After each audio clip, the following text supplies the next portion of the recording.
في بعض القرى هناك أسرار لا يجب أن يراها أحد، ويوما ما عندما تتبع صديقك إلى الظلام قد تكتشف أن الظلام يراقبك أنت أيضا. هذه بداية القصة المرعبة في هيكارو. أربط حزامك وصل على النبي عليه أفضل الصلاة والسلام، ولا تنسى اللايك واشتراك، وهيا بنا نبدأ في سرد الحكاية. تبدأ الحكاية مع هيكارو يركض داخل الغابة ليلا، أنفاسه متقطعة، أغصان الأشجار تخدش ملابسه، والأرض موحلة من المطر. يصرخ بيشكي، لكن صدى صوته يعود بلا إجابة، فيزداد ارتباكه.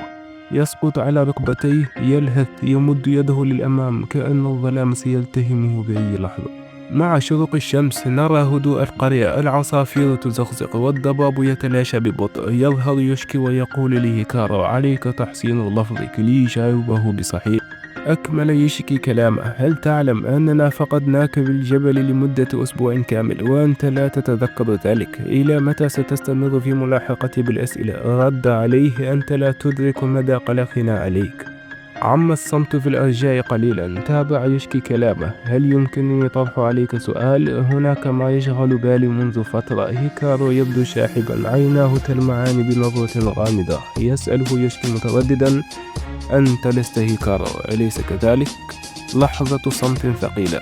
هيكارا يعترف بصوت خافت: هذا الجسد ليس لي، إنها المرة الأولى التي أعيش بها كإنسان. لا أريد قتلك، فقط اكتم السر. صدمة على وجه يشكي، قلبه يدق بعنف، لكن هناك شيء بداخله يدفعه ليقول: حسنا، لن أخبر أحدا. في اليوم التالي يستيقظ يشكي منفزعا، يتذكر آخر ما كان يخطط له بالمستقبل هو وهيكارو، لكن ما زال مستاء لما حدث لصديقه. نزل وأخذ الفطور، جهز نفسه للذهاب إلى المدرسة. أتى هيكارو وسلم عليه، بدأ يمشيان سويا، وهيكارو يضحك ببراءة كأن شيئا لم يحدث. يشكي يقول في نفسه: لا يهمني ما تكون، فهو أفضل من عدم وجودك.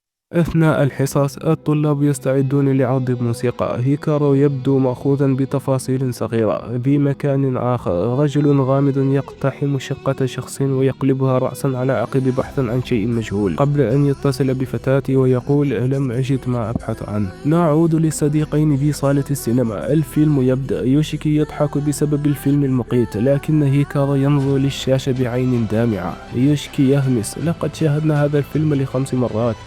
يجيبه هيكارو بهدوء: أعرف أنه محزن من ذاكرتي، لكنها المرة الأولى التي أشاهده فيها. جملة غامضة تزيد من ارتباك يوشكي. بعد العرض يذهب الجميع لأعمالهم، الكل جهز نفسه. هناك من يعودون لمنازلهم، وهناك من ذهب ليفعل ما يحبه، وهناك من ذهب لدوامات جزئية، بينما يشكي وهيكارو يتوقفان لتناول الطعام.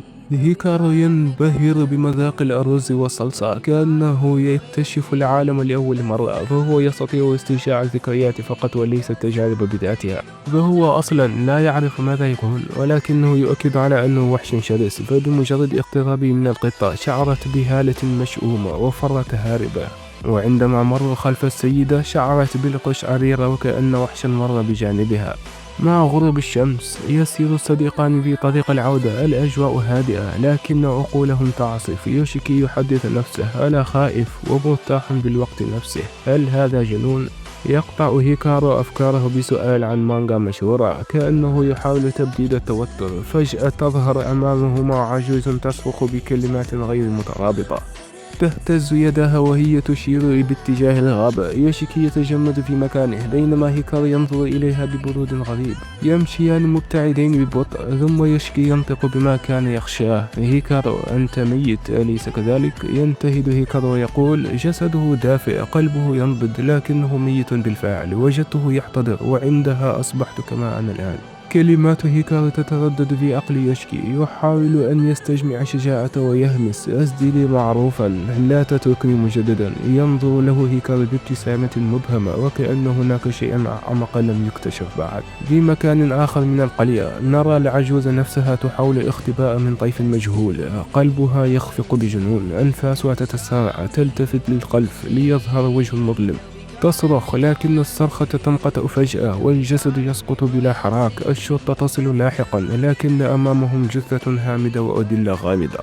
هل سينجح يوشيكي في فهم ما حدث لصديقه؟ وهل سيتصالح مع الوحش الذي يعيش داخله أم سيتحول هو نفسه لشيء آخر؟ انتظرونا بالحلقة القادمة من يوشيكي وهيكارا، ولا تنسوا الصلاة على النبي عليه أفضل الصلاة والسلام والاشتراك بالقناة ليصلكم كل جديد، وأستودعكم الله الذي لا تضيع ودائعه، ودمتم بأمان الله.